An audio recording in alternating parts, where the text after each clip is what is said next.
I like to think of you as something of an early adopter. I think you're one of the people out there who, as far as forward-thinking technologies and abilities to connect with people and business and music, you are willing to try a lot of things. And I mean, granted, you may not be every social network that pops up, let me do that. You know, you may not be that person, but as far as like trying to bond yourself to something, put it out there to try to move forward to the future, you're one of a dozen people who I think waves the flag pretty, proudly of that. And I wonder why, because granted, there's plenty of people who have or dabbled, or maybe they'll take Topspin's email widget to give away a free song or something like that. But why is it for you that it seems so easy? Why is it that you're so committed to it? And it's like, you make it look like you just rolled out of bed and you're like, this must happen. Well, I think a big part of that is just my personality is like that. And I don't, and this is a source of great frustration to my management and whatever team I happen to be working with. I get very excited about ways I can connect. I get very excited about how I can excite other people and means by which I can do that. I tend to go through bursts of enthusiasm and then, I do a lot of, we'll figure it out later. We'll figure it out later. We'll get the details sorted later. It's gonna be awesome. And there is an extreme thrill and joy as well as a frustration that comes along with working with an Amanda Palmer type artist, because I'm all ideas, but the execution, I tend to, I do this thing that my filmmaker friend who's made many films with me, Michael Pope, calls the what do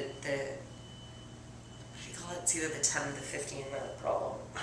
15 minutes, like the 15-minute problem. All right. It's like, we should do it. Amanda, we can't do it. No, it'll take 15 minutes, let's just do it. And Pope goes, Amanda, it's not going to take 15 minutes, you don't know what you're talking about. No, we'll just make it really simple, just 15 minutes. And this is the constant argument. Yeah. But, as far as tools like Twitter and like, I have also had a really smart team.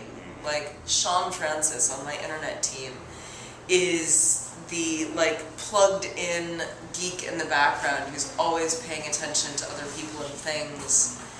And he was usually the one to poke me and say, you should be checking out Twitter. I think this is going to be huge for you. Wow.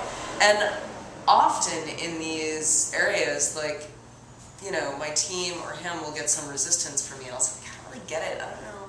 Why do people care where I am all the time? Right. I don't really understand the application. But I'll usually trust them and say, okay, well, there's something to be learned here. I'll try it out. Here we go. I Twittered for 2 weeks. 2 weeks off my BlackBerry. This is back in, 2008. Yeah. Before I realized I could look at my @mentions. I thought it was a one-way broadcasting system, and I was like, it's kind of cool, but it's a little boring.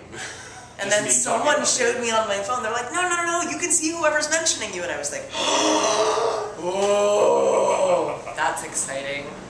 Is there anything? Then it was over. And They're talking about me, and more me, my ego. It's your own personal TV channel, 24 hours a day. People talking very dangerous. To or at you.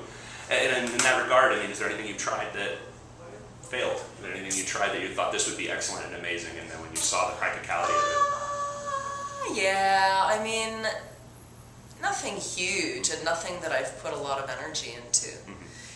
That's the thing about all these gazillion internet tools is you don't necessarily have to be faithful to any one thing. You can send energy over here and tell your fans, hey, we're trying this, and if your fans go, well, then you go, okay, let's not try that, let's do this. That didn't work. But, it's also, it's a combination of also, sometimes you need a critical mass of fans getting involved in something to make it cool. Right. So, it's also where, I'm always of the opinion that you can make anything happen as long as you just, if the platform is just function, but it needs content to work, you can always make content and get something like that to work.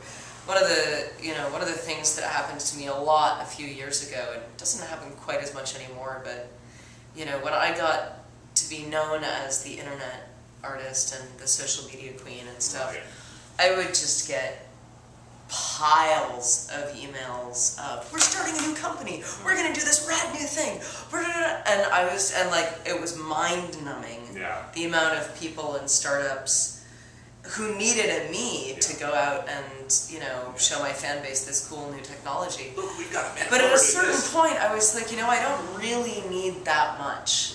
I need to communicate with my fan base. I need to get them music.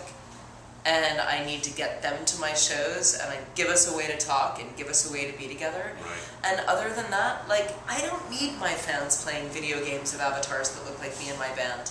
I don't need it. It's not helpful to me. Pass. Someone going to be totally pitching you that because of the Grand Theft Orchestra. happened. It's happened already, I was going to say. Yeah, I just don't want that. Yeah. It's not right for my band and my aesthetic. No, it doesn't really fit.